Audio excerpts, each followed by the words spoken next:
Dad stood at the pass. Sunday family service. 32 covers booked. Kitchen running smooth. He raised his wine glass over the tickets. Quick announcement before rush hits. I was plating carbonara, hands dusted in pecorino romano. Guanciale crisping, perfect on the pan behind me. I'm officially handing the restaurant to Sophia. She takes over September 1st. The kitchen went quiet. Even Marco the dishwasher stopped spraying. My sister Sophia stood next to Dad. Chef whites so new they still had creases. She'd worn them exactly twice. Both times for Instagram photos. She smiled. That pageant smile she'd perfected in college. Dad looked at me. Marco's been helpful these years, great line cook. But Sophia's got vision. She's my future. He paused, smiled. You're just a silly waiter, son. The pasta water boiled over behind me. Nobody moved to turn it off. I set down the plate, walked to the hand sink, washed the cheese off slowly. Didn't say a word. Dad continued like nothing happened. Sophia's bringing fresh energy, modern concepts. She's got a marketing degree and I dried my hands, untied my apron, hung it on the hook, and kept walking. Out the kitchen, through the dining room, past the host stand, out the front door. I heard Dad call my name once. Didn't turn around. Got in my car. 2011 Toyota Corolla. Smelled like fryer oil and basil. Drove home. Didn't cry. Didn't yell. Didn't slam anything. Just drove.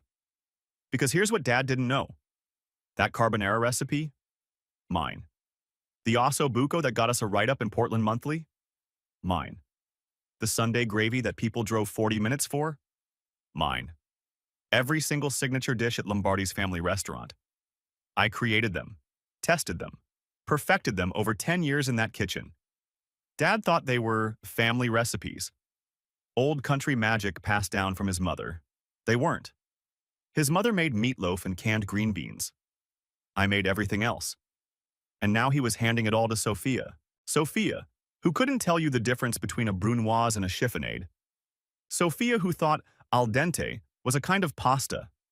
Sophia, who once asked me if you put garlic in marinara. Let me back up, not far. Just enough to explain how we got here. I started washing dishes at Lombardi's when I was 16. Dad needed help. Mom had just left. Took half the silverware and the espresso machine. I worked after school, weekends, summers. By 18, I was prepping. Chopping onions, breaking down chickens, making stock. By 20, I was working sauté station during dinner rush. By 22, I was running the line when Dad's back went out for 3 months. I kept the place alive. He came back. Took over the pass again. Never said thank you. Just, good. You're learning? I was 28 now. 12 years in that kitchen. 12 years of burns. Cuts. Late nights. Early mornings. 12 years of creating dishes Dad put his name on. And my title? Line cook. Not sous chef. Not chef de cuisine. Line cook. Same as the 19-year-old culinary student we hired last month. Sophia was 25. She had a marketing degree from Portland State, a decent GPA, an Instagram account with 4,800 followers. Her restaurant experience? Hosting for 6 months when she was 21, before she quit because standing hurt her feet. That was it. But she was Dad's favorite, always had been. When she made the dean's list, he threw a party, invited 50 people, rented a venue. When I won a local cooking competition at 24, he said, "That's nice," and asked if I'd cleaned the walk-in. When she graduated college, he gave her a car. When I graduated culinary school, he gave me more shifts. So yeah, I wasn't surprised, just done. I got home around 8 p.m. My apartment was small. Studio. 400 square feet. Kitchen barely bigger than a closet. But it was mine. I sat on the couch. Opened a beer. Stared at the wall. My phone started buzzing. I glanced at it. Text notifications stacking up. Dad? Sophia? Dad again. I muted it. Set it face down. Finished my beer. Then I started thinking. Not about revenge. Not about justice. About recipes. Dad kept everything in a black binder. Leather. His initials embossed on the cover. It lived in his office. Locked drawer. I had a key because I opened the restaurant most mornings. That binder held every recipe we used. Handwritten. Measurements. Techniques. Plating notes. Dad's handwriting on the cover and the index. My handwriting on everything else. But here's what those recipes didn't include. Timing. Temperature instinct. When to pull. When to push. When to taste and adjust mid-cook. The things you learn from repetition. From failure. From burning your hands enough times to know exactly when something's ready. You can't write that down. Sophia would have the recipes, but she'd never have the 12 years that made them work. Next morning, I went in early. 5:47 a.m. Restaurant didn't open until 11. I unlocked the back door. Disabled the alarm. Walked straight to Dad's office. Opened the drawer. Pulled out the binder. Flipped through it. Carbonara. My adjustments to the egg ratio. Osso buco. My addition of orange zest and fennel pollen. Bolognese. My 3-hour technique. My spice blend. 43 recipes total. 43 recipes I'd developed. I pulled out my phone. Photographed every single page. Then I put the binder back exactly where I found it. Locked the drawer. Walked to the kitchen. My knives were in my locker. German steel. I'd saved for 2 years to buy them. I packed them in my roll. Grabbed my spare apron. My notebook. My digital thermometer. Left my Lombardi's work shirts in the locker. Took my keys off my keyring. Restaurant key. Office key. Alarm code on a little tag. Set them on the stainless prep table. No note. No explanation. Just keys. And I left. It was 6:23 a.m. The sun was just coming up. I sat in my car for a minute. Looked at the building. Lombardi's Family Restaurant. Established 2001. 24 years of family legacy. Built on my recipes, my labor, my silence. I started the engine, drove away, didn't look back, not once. The calls started around 7:30. I was at a diner eating breakfast, phone on silent, watched the screen light up, over and over. Dad, Sophia, Dad, Sophia. Unknown number. Dad again. By noon, I had 47 missed calls. I didn't answer any of them, but I did save one voicemail. Didn't listen to it. Just archived it. Because something told me I'd need proof later. That afternoon, I applied to 3 restaurants. Real kitchens. Chefs who'd trained in Europe. Got an interview at Gallo Nero next day. Chef was a guy named Andre. 43. Trained under Thomas Keller. Intense, but fair. You have experience? 12 years, family restaurant. I ran the line. Why'd you leave? I thought about it. Needed to learn from people who actually knew what they were doing. He smiled. Start Monday. I took the job. 40-hour weeks, salary, benefits, and something I'd never had at Dad's place. Respect. Second week at Gallo Nero. Andre was showing me how to properly break down a duck. You've got good hands, he said. Who taught you? Taught myself mostly. YouTube, cookbooks, trial and error, he nodded. That's rare. Most cooks coming from family spots have bad habits. You don't. I didn't respond. He kept working. Family restaurants are tough. Owners think legacy matters more than skill. They confuse nostalgia with quality. I stopped cutting. He looked up. That why you left? Something like that. He wiped his knife. Good. Legacy doesn't plate a dish. Technique does. That stuck with me. Legacy doesn't plate a dish. Dad had legacy. The name, the building. 24 years in business. But I had the skill. The recipes, the techniques, the instincts. And I was done pretending his name was worth more than my work. 4 weeks in, Dad showed up at my apartment. 8 p.m. on a Thursday. I heard the knock, looked through the peephole. He was standing there in his Lombardi's polo, looking older than I remembered. I opened the door halfway. What? Not, hi. Not, what's up? Just, what? He looked uncomfortable. Can I come in? No, he shifted. Marco, we need to talk. I don't. The restaurant isn't my problem anymore. You just left. No notice, no explanation. I stared at him. You told me I was a silly waiter, in front of the whole kitchen. What did you think would happen? I didn't mean it like that. How did you mean it? He didn't answer. I started closing the door. Wait. He put his hand on the frame. Sophia's struggling. The menu's not working. Customers are complaining. The recipes are all there, but nothing tastes the same. There it was. That's because they're not just recipes, Dad. They're techniques, timing, instinct, things you can't write down, things I learned over 12 years while you thought I was just a silly waiter. So help her, I laughed. Actually laughed. No. You're my son. Then you should have treated me like it. I closed the door. He knocked again. 3 times. I didn't open it. Eventually, I heard his footsteps fade down the hallway. I sat on my couch, pulled out my phone, opened my notes app, started planning something new. Something that would be mine from the first ingredient to the last plate. Something Dad could never take away.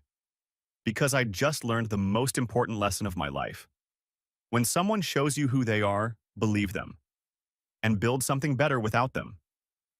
Sophia's Instagram lit up my phone at 9 a.m. I was at Gallo Nero prepping fennel. Didn't open it. Just saw the notification preview. Photo of her in Chef White's. Caption started with, New Era. I swiped it away. Kept cutting. Luis leaned over. Yo, you're from Lombardi's, right? I kept my knife moving. Used to be. My mom loves that place. Sunday gravy's insane. Was insane. He looked confused. I didn't explain. Because kitchens talk. And in a week, Sophia's new menu would do the talking for me. That afternoon, Andre had me working family meal. Staff eats before service. I made cacio e pepe. Simple. Just butter, pasta water, pecorino, black pepper. Technique over flash. Andre took one bite. Stopped. Looked at me. Where'd you learn to emulsify like that? Practice. No, that's instinct. Can't teach that. He took another bite. You got plans after this? I shrugged. Maybe. When you do, let me know. I'll invest.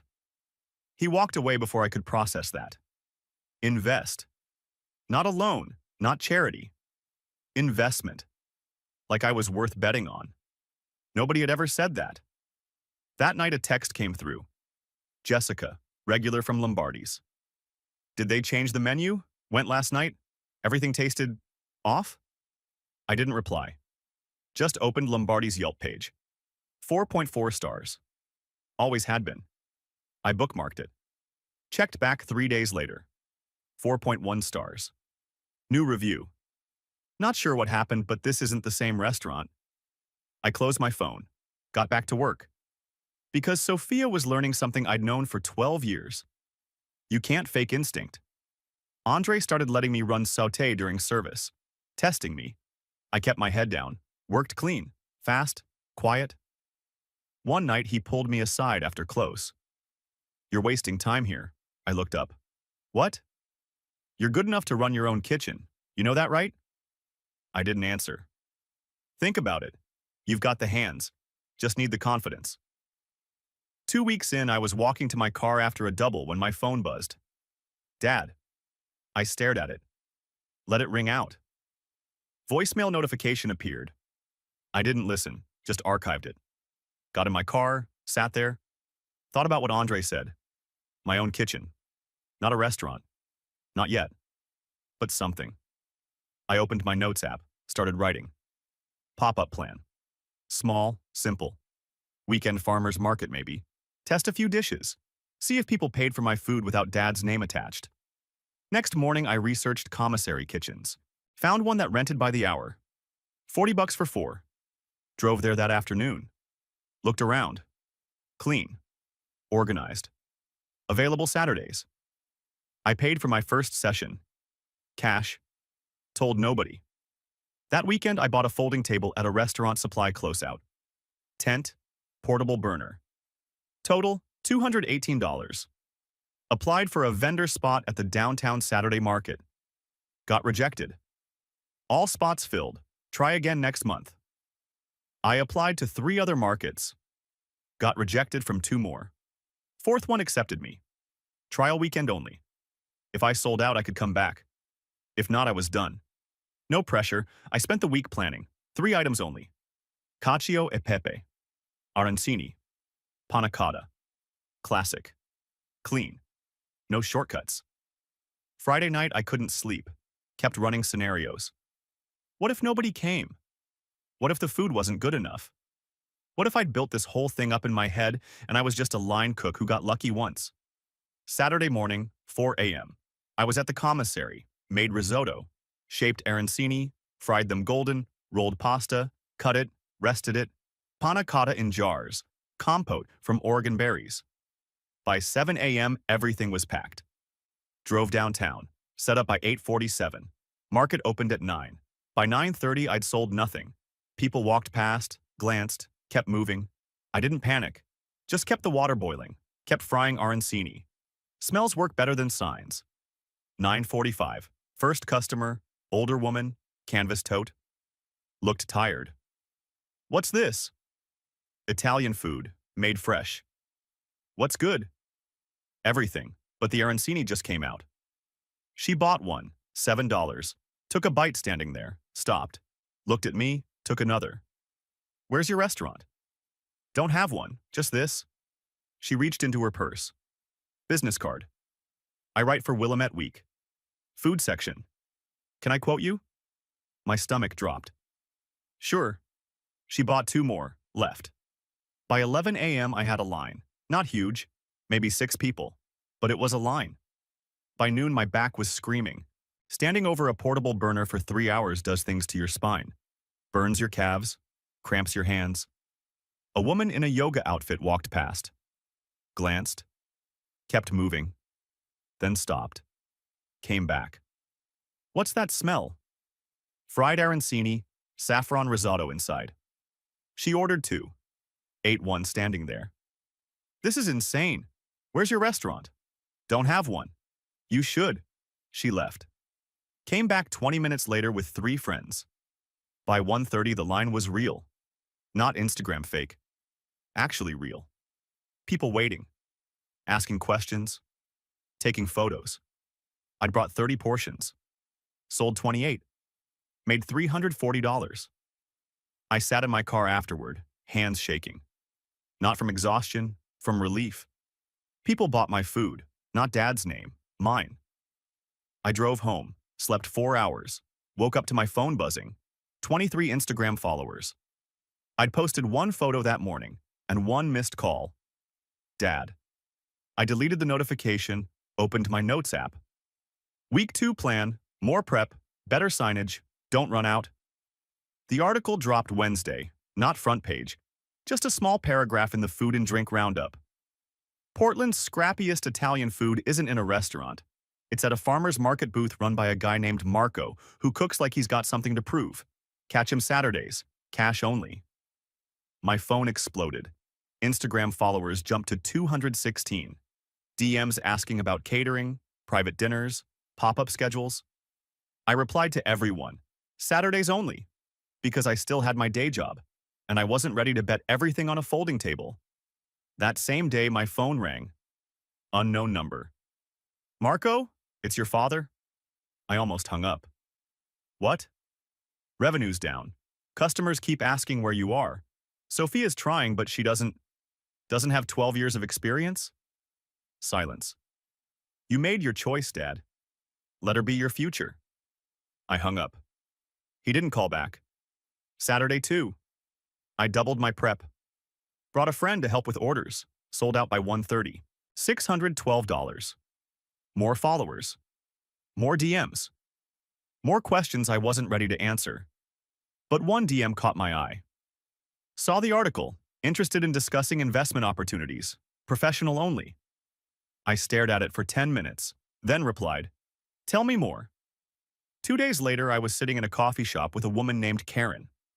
40-something. Owned 3 brunch spots in Seattle. Sharp, direct, straight. Andre told me about you. Says you've got instinct. Andre talks too much, she smiled. He also says you're stubborn. Good. This industry eats nice people. We talked for 90 minutes. She asked hard questions. Why leave your family restaurant? What's your vision? How much capital do you have? What's your burn rate? I answered honestly, even the uncomfortable parts. At the end, she slid a folder across the table. Preliminary numbers, 80,000, convertible note. We take 12% equity. I didn't open it. Why me? Because you didn't ask for this meeting. I did. That means you're not desperate, just ready. She stood up. Think about it. But not too long. Good chefs don't stay hidden forever. She left. I sat there staring at the folder. $80,000. Enough to stop being a pop-up. Enough to become real. I took it home, read every page twice. Called Andre that night. She offered. And? I'm thinking about it. Don't think. Do. You're ready. I hung up. Looked around my studio apartment. 400 square feet. Futon. Milk crate furniture. This could change everything. Or destroy me trying. I opened my laptop, started drafting an email. I'm in. Sent it before I could second guess. Her reply came in 4 minutes. Welcome to the deep end, chef. Let's build something. I closed my laptop. Smiled for the first time in months. Not because Sophia was failing, but because I was finally building something nobody could take away. I took a weekend catering gig to bridge the gap. Private birthday party in West Hills. 50 guests. Past apps. Paid $800 for 12 hours work. My feet screamed. My shoulders ached.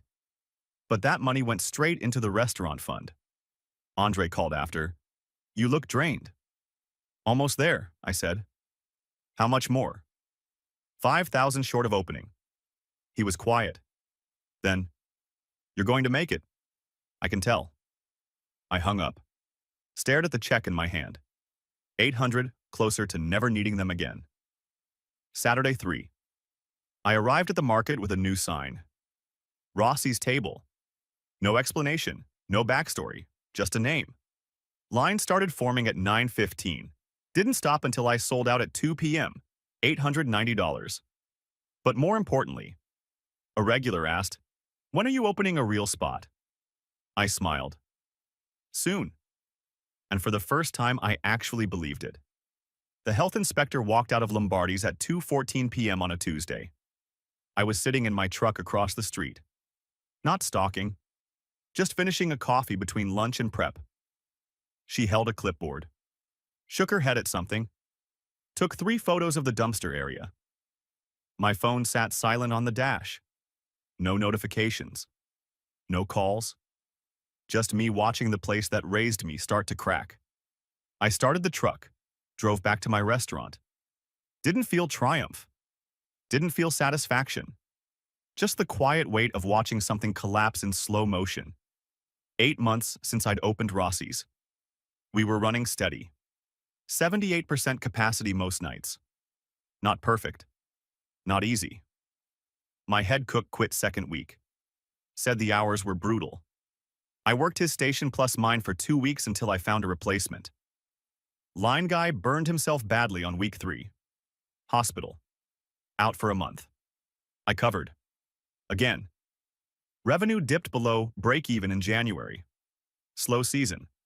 Restaurant Death Valley. I took a catering gig on the side. Kept the lights on. But we survived. And slowly people started talking. Not Instagram buzz. Real word of mouth. Customers bringing friends. Regulars twice a week. The kind of growth you can't fake. Andre stopped by one Thursday to eat at the bar. Ordered the braciole, house salad, glass of Chianti, finished everything. Before leaving, he leaned over the pass. You're ready for number 2. I looked up from plating. What? Second location. You've got the systems, the team, the reputation. Someone else takes the next good spot if you wait. He left. But the idea stuck. I started watching listings, Tracking spaces. Talking to my investors. Found 3 possibilities. One was the Pearl District. High traffic, expensive. One was Selwood, residential, slower build. One was on Morrison Street, 2 blocks from Lombardi's. I sat in my car outside that space for 20 minutes. Former wine bar. Closed 6 months ago. Good bones.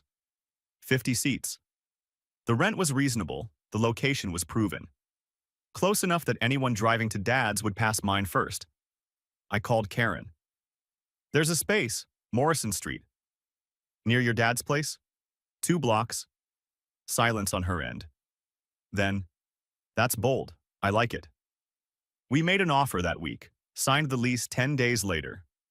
Construction started in January. That's when I heard about the inspection. Not from Dad, not from Sophia, from suppliers.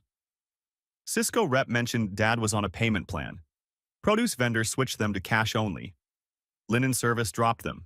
Too many unpaid invoices. I didn't ask questions, just listened. Numbers tell stories louder than words. March came fast. My second location opened. Rossi's Morrison, 54 seats, bigger kitchen, same philosophy. Opening weekend, we filled 81 reservations. Not 89. Had empty tables Saturday night. Reviews were mixed first week. Service felt rushed. Food was good, but not as tight as the original. I read every word, made adjustments, hired better, front of house, slowed down ticket times. Week 2 was harder, staff still learning, kitchen timing off. I worked both locations, drove between them like a maniac. Morrison for lunch service, original for dinner. Morrison again for close. Slept 4 hours, repeated. Andre called midweek. You look like death. Thanks. I'm serious. You can't run 2 places alone. I'm not alone. I have staff. You have bodies, not a system. He was right. I promoted my best line cook to sous chef at the original location, gave him keys, trusted him with dinner service while I focused on Morrison. First night I didn't micromanage. 83 covers, no fires, no disasters, just good food sent out by people who gave a damn. I sat in my truck afterward, cried a little, not from stress, from relief. I'd built something that worked without me hovering. That was the moment I knew we'd make it. By week 3, we found our rhythm. That's when he came in. Dad. Thursday night. 7 p.m. No reservation. Alone. Host sat him near the back, handed him a menu. I watched from the kitchen, through the expo window. He looked older, grayer, thinner. He ordered the braciole, house salad, Chianti. When the food came out, he cut into it slowly, took a bite, stopped, stared at the plate, took another bite, set down his fork. Just sat there. I knew what he was tasting. The recipe he thought was his grandmother's. The one I'd perfected over 4 years. The one that won me a competition when I was 24. The one he barely acknowledged. He finished half the plate. Paid. Left. Didn't ask to see me, didn't leave a note. Just left. Server found a $50 tip on a $32 check. She brought it to me confused. I told her to keep it. Didn't tell her who he was. April brought news through the grapevine. Landlord filed eviction. 3 months unpaid rent. City lien for unpaid business taxes. The information was public. I didn't go looking. But when you're in the industry, people tell you things. Former Lombardi's line cook reached out, asked if I was hiring. Getting out before it sinks, he said. I hired him. Good worker. Knew his stations. He told me what I already suspected. Sophia cutting corners, cheaper ingredients, smaller portions, fewer staff. Trying to save money by making everything worse. It never works. You can't save a restaurant by eroding what made it good. Early May, my phone buzzed during prep. Unknown number. Turned out to be Sophia. Can we talk? I set down my knife. No. 3 dots appeared, disappeared, appeared again. Please, it's important. What? Dad's broke. The restaurant's failing. I don't know what to do. I went back to cutting. That's not my problem. You're my brother. And you got the restaurant. Figure it out. I blocked the number. Went back to work.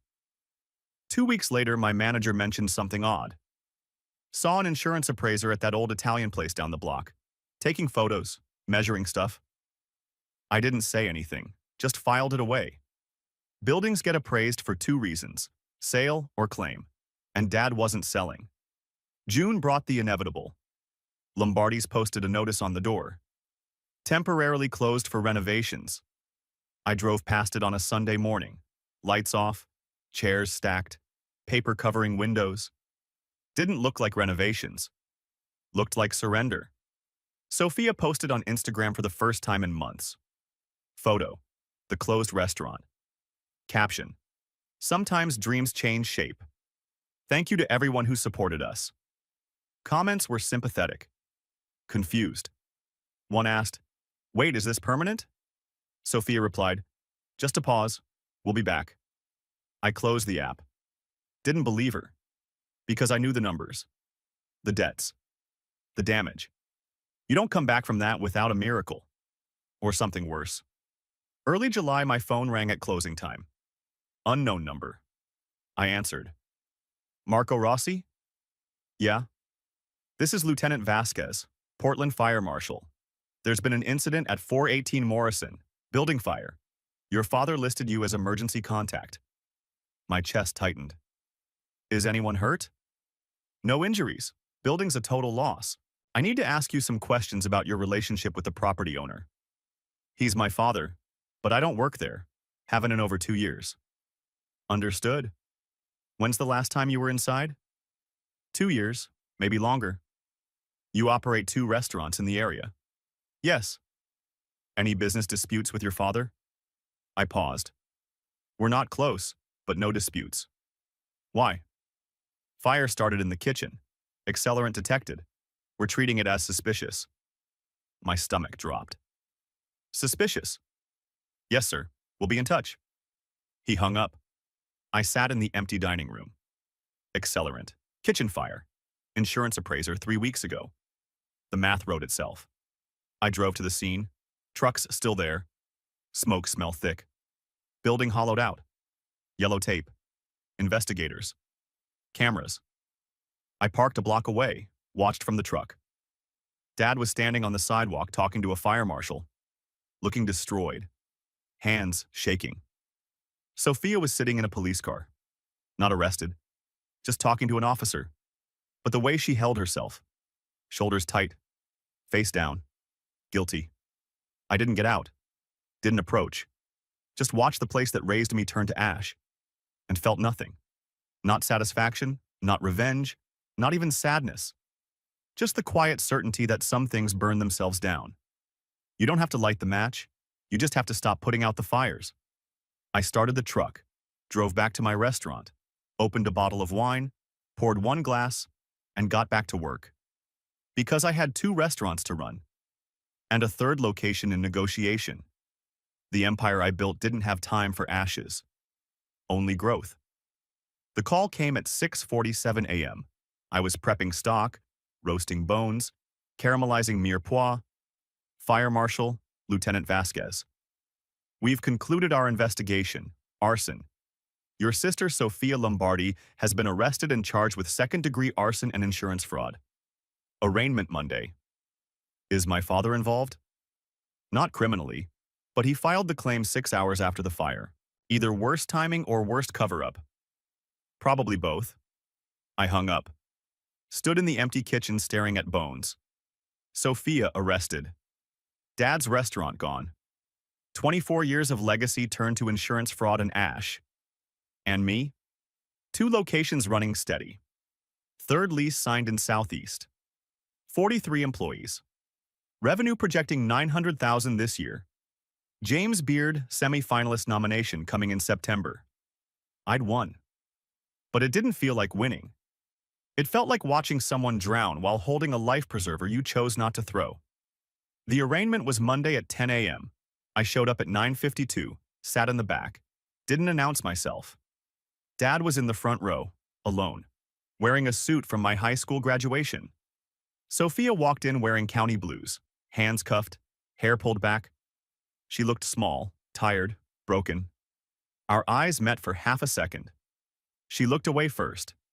Judge read the charges. Arson, fraud, reckless endangerment. Public defender entered not guilty. Bail set at $75,000. Dad stood. I can post that. Judge looked skeptical. You have $75,000 in liquid assets? Dad hesitated. I can get it. From where? Silence. Judge moved on. Bail stands. Next court date September 19th. Sophia was let out. Dad tried to follow. Bailiff stopped him. He stood there, lost, staring at the door. Then he turned, saw me in the back row. His face collapsed. He walked over slowly, sat 2 seats away. Didn't look at me, just stared at his hands. She didn't mean for it to go this far. I didn't respond. The insurance was supposed to cover the debts. We were going to rebuild. She just wanted to help. By committing fraud, he flinched. We were desperate. You were proud 2 years ago, proud enough to call me a silly waiter in front of everyone. His voice cracked. I was wrong. Yeah, you were. We sat in silence. Courtroom emptied around us. He cleared his throat. I need help, Marco. With what?